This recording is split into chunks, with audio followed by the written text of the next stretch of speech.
आज गौरव है और हमको अति प्रसन्नता भी है, हृदय में आह्लाद भी है, पर भय भी है कि सूर्य के सामने दीपक जलेगा कैसे। अद्भुत बात यह है कि दो तरफ व्यासपीठ लगी, एक तरफ पूज्य बापू की व्यासपीठ है, दूसरी तरफ सनातनी आचार्य लौकिस मुनि की व्यासपीठ है।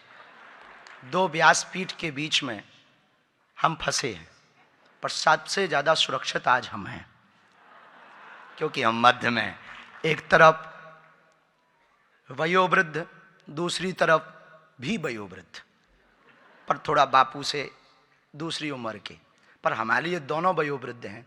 और हमने सुना है जिसकी बाहें को महात्मा पकड़ लेते हैं परमात्मा छोड़ता नहीं उसे।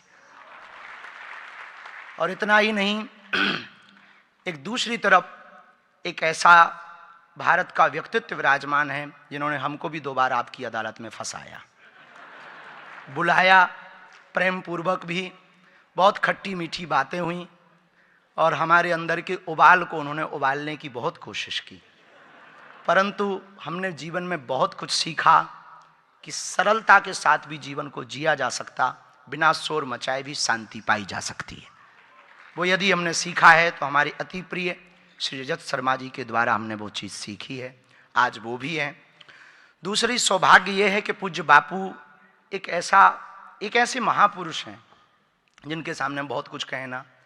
हम तो सनातन की चर्चा के लिए पद यात्रा करते या जो भी है, तमाशे हैं, करने पड़ते हैं, ढोल मजीरा बजवाने पड़ते हैं, पद यात्रा करके भी करना पड़ता है। भाई मदारी आता है, जब तक वो डमरू ना बजाए दर्शक ही नहीं आते हैं, तो हमको ये तमाशे करने पड़ते हैं। पर असली काम तो आज हुआ है, बापू ने बिना कुछ कहे वो करवा दिया, वो अपने मन से बोल भी गए।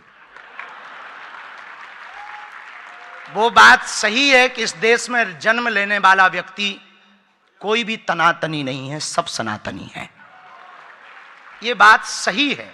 उसी बात की पुष्टि आज पूज्य आचार्य लौकिस मुनि जी ने कही है। अद्भुत बात यह है कि हम एक बार तलगा जड़ा भी गए अपने जीवन में, पूज्य बापू की जन्मभूमि भी गए, बापू के बापू का भी सानिध्य हमने, जो अदृश्य रूप में, चैतन्य रूप में सदैव बापू के साथ रहते हैं, उस छाया और चेतना को भी महसूस किया। क्योंकि दास का जीवन भी एक गुरु के कारण है, और जिसको भी सच्चा और अच्छा गुरु मिल जाता वो रंक को भी राजा बना देते हैं। बहुत बातें ना कहें, 1-2 बात हम निवेदन करने के लिए आप सबके मध्य में अब आए तो नहीं है, दूर ही नहीं है भाई। एक संत कहा करते, पूज्य रामायणी जी एक अच्छी बात कहते थे, आज उनके सुपुत्र श्री गुरु प्रसाद जी हमारे साथ बैठे थे, तो वो एक अच्छी बात कहते थे रामायणी जी, तो कल रात को वो सुना रहे थे हमें। रामायणी जी एक अच्छी बात कहते, लापता हो तो मिले। भगवान बोले मिलेगा कहाँ? बोले लापता हो तो पता बताया जाए, जो लापता ही नहीं है उसका क्या पता बताया जाए।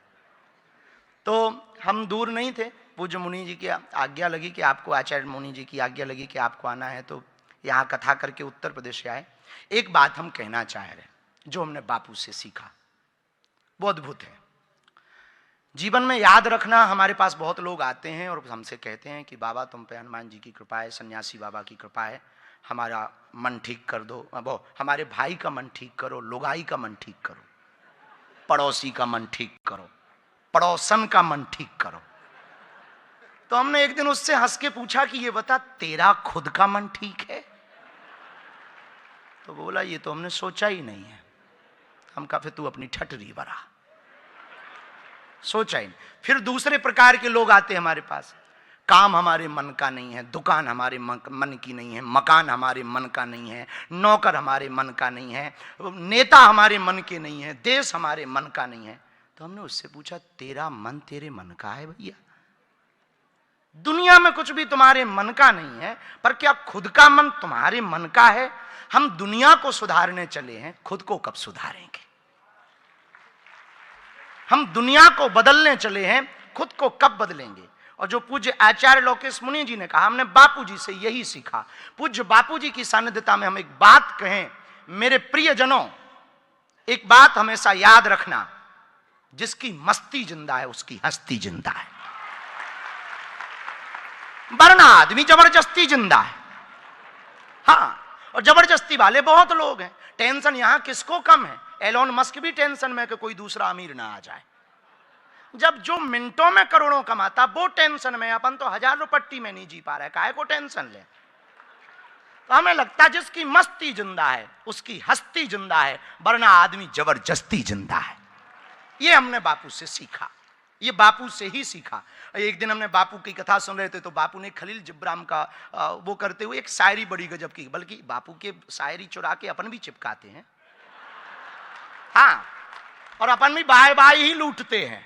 वाह गुरु, हम भी कह देते हैं तुम कह लो अपना है ही नहीं है, तो हम भी कहते हैं, हम धीरे से मन ही मन में, वहां तो नहीं बोलते जिसका है उसी की तरफ बाह जाए। तो एक दिन बड़ा अच्छा शायर बापू ने कहा कि मुझको बदनाम करने में उनके भी नाम आए जिनको हम आधी रात काम आए। ये बापू के। तो हम एक बात हम पूरे समाज से कहना चाह रहे हैं, जो भी बापू के परमानेंट श्रोता हैं, फॉलोवर हैं, आत्मीय जन हैं, हम आपसे कहना चाह रहे हैं बापू से एक बात सीखना, साधु कहता नहीं है, साधु तो रहता है। जो कहे वो साधु कैसा, जो रहनी में रहे वो साधु है। जीने का नाम ही जिंदगी है, कहने का नाम जिंदगी नहीं है। कहता तो गूगल भी है, कहता तो गूगल भी है, और आजकल तो AI GPT आ गई है, उससे 2 क्वेश्चन पूछो वो 10 उत्तर देता है, मानो बागेश्वर बाबा का 2 कॉपी हो। खैर ऐसा तुलना नहीं करनी चाहिए, हमारी औकात नहीं है उसके लायक, पर अब क्या करें, अब बड़ी मंच मिला है, बापू मिले हैं तो बोलने में भी सकुचाना नहीं चाहिए।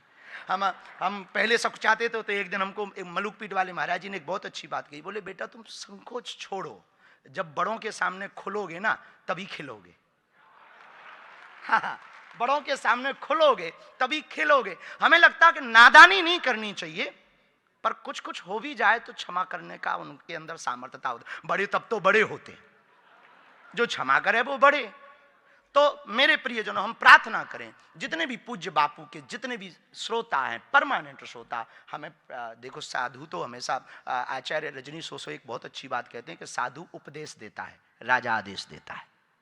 तो साधु उपदेश देता, तो बापू तो उपदेश दे रहे, पर हम सबकी ये जिम्मेवारी है, नैतिक जिम्मेवारी, राम कथा सुने नहीं, राम कथा जिए।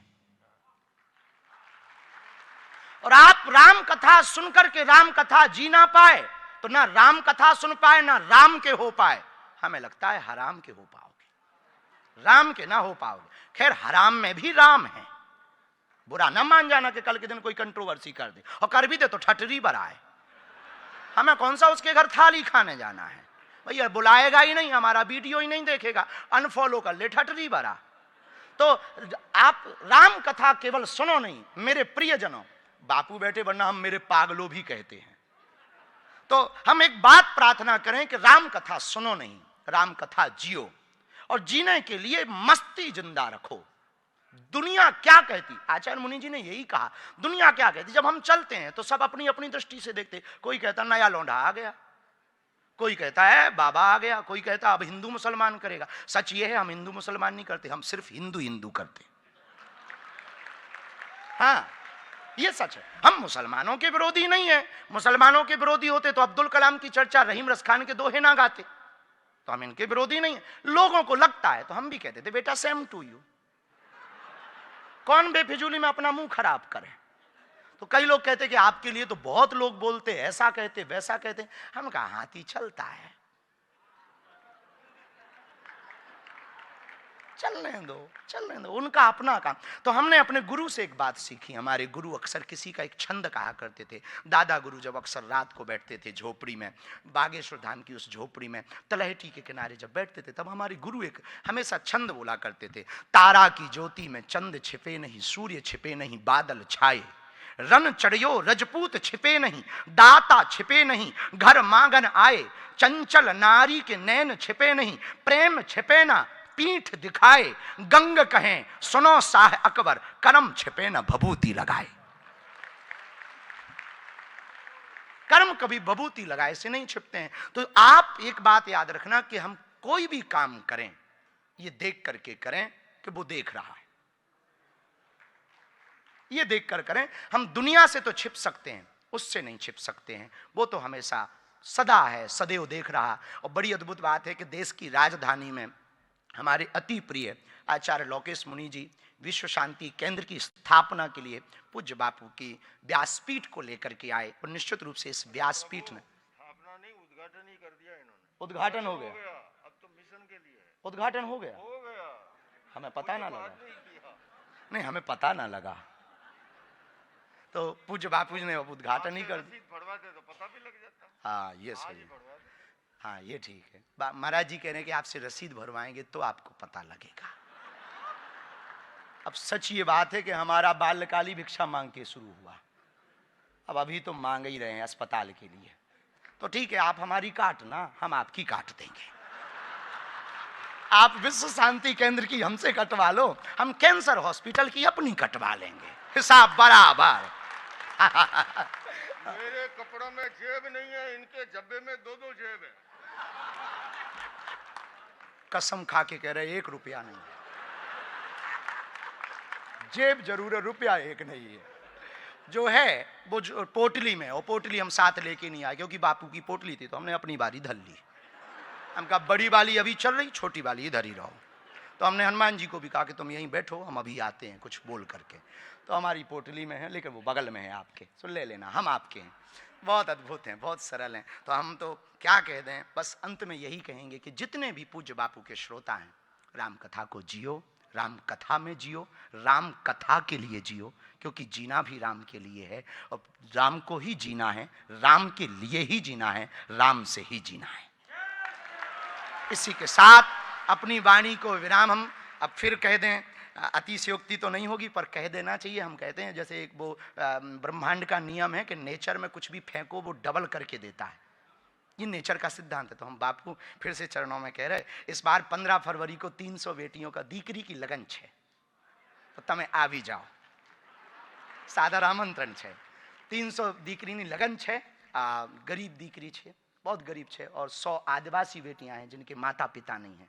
तो हमारे क्षेत्र में बहुत आदिवासी परिवार है, धर्मांतरण को लेकर के वहाँ बहुत चलता, तो वो बेटियों को बेच देते हैं।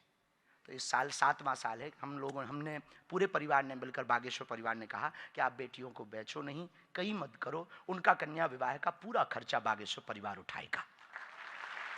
तो आमंत्रण है, बस इतना ही कह के हम अपनी वाणी को विराम। सबके हृदय में राम जी बैठे और सब राममय बैठे, सबको प्रणाम हम कर रहे। बागेश्वर धाम की, सत्य सनातन धर्म की, गुरु और चेला की, पूज्य बापू जी के मेला की, तलगा जरडा धाम की, पूज्य बापू जी के बापू जी की। हर हर महा